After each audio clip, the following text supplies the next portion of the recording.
First tonight, it was a crash that backed up a stretch of 131 for hours Sunday. And tonight, we're learning the person killed in the collision near Franklin Avenue was 21-year-old Valerie Ariola, a pregnant mother whose unborn child also did not survive. Such a tragic story. She also had two young children, one of whom remains in the hospital tonight. Fox 17's Michael Dupre joins us in studio after speaking with a man who tried to help out at that crash scene. Michael?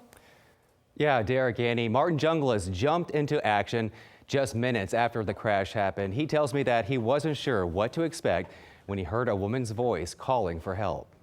I immediately ran up to the driver. That driver was Valerie Ariola, who was 8 months pregnant and hit from behind by a pickup truck when her car stalled on 131 on Sunday. I was praying over Valerie, and she'd asked me if my children were okay. Martin Jungles says that he looked around and saw someone else holding one of Valerie's children and saw the other one trapped inside the vehicle. Saw her son in the passenger seat, hunched over, and I immediately ran around the vehicle and I picked him up and I cleared his airway and I started breathing into him.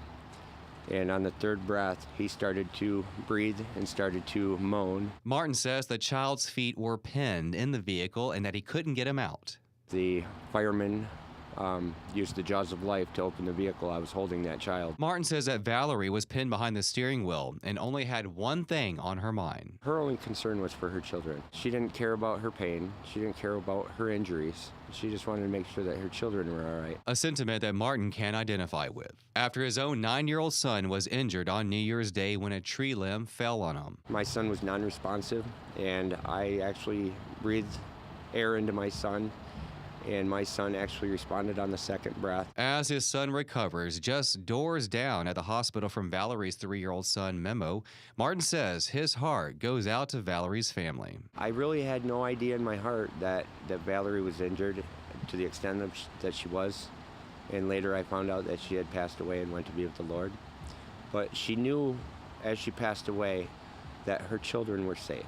I told her that as I left the vehicle, that her children were safe and that they were going to be okay. A GoFundMe page has been set up to help Valerie's family with both funeral and medical expenses. We have that information on our mobile app. As for the other driver, he's been treated and released from the hospital. In the studio, Michael Dupre, Fox 17 News.